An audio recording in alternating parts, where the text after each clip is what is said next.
لفينا وجينا بقى في مكان البيع، المكان المهم. طبعا المكان ده احنا بنبيع فيه ايه؟ احنا بنبيع فيه نتاج المركز بشكل عام. يعني هنا البازار بتاع مركز الحرف بيشمل كل المنتجات اللي بتطلع من الحرف اللي داخل المكان. هنا ده شغل فخار ده قديم؟ شغل فخار اللي اسمه البريق المعدني، اللي هو الاختزال ده من المصري القديم. ده شغل القديم بتاع المصري القديم، الخزاف المصري القديم، اللي هو الشغل الفخار اللي المختزل فيه، فبيدي اللمعه الجميله دي. والحاجات دي بطلب ولا بتبقى ده طبعا الحاجات الختم بتاع اللوجو بتاع المكان بينزل الستامب بتاعه تحتيه اسم المركز. فمحافظين ان كل منتج يطلع من هنا يبقى معروف ان هو طالع من مركز الحرف. عظيم. واحنا عندنا ده برضو بتشكيلاته بقى مختلفه. وده ده يعتبر ايه بقى؟ اسلامي، نباتي. اسلامي وفوق يعني فرعوني. طيب نشوف القطع المعروضه.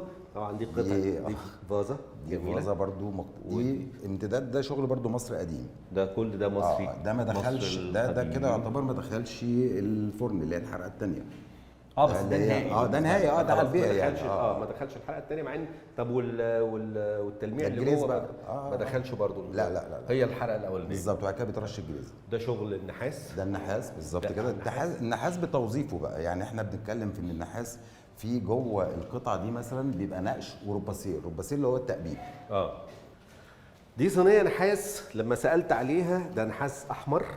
من النحاس الاحمر ده اغلى يعني حاجه، ونقش، وبقالها هنا تقريبا 20 سنه بالظبط. وانتوا حاطينها بقى قطعه غير مخصصه للبيع عشان دي جزء من يعني تراث المكان. انا في حاجات هنا لما جيت لقيتها بالفعل كده، وانا حافظت ان هي تبقى ريفرنس للناس اللي تشتغل عشان يطلعوا لي، يعني شيوخ الصنعه طلعوا دي. فبالتالي انا عندي برضو هنا شباب بقى لها 5 سنين 10 سنين. ما احنا عايزين الشباب دول بقى نمسك فيهم بايدينا ماسكين فيهم، ويبقوا هم دول المستقبل بتاع الصناعه. ماسكين فيهم بكل شرف وامانه، لان هم لازم يتعاملوا بشرف وامانه لان هم حقهم. واحنا الشطار في صناعة الفخار. شطار لأن كل قطعة بتصنع وراها شغف كبير من القلب. باب رزق بيطلق مبادرة إننا نستعيد قيمة منتجات الفخار في كل تفاصيل حياتنا، ونعرف كمان أنواع الفخار اللي موجودة في كل مكان في بلدنا.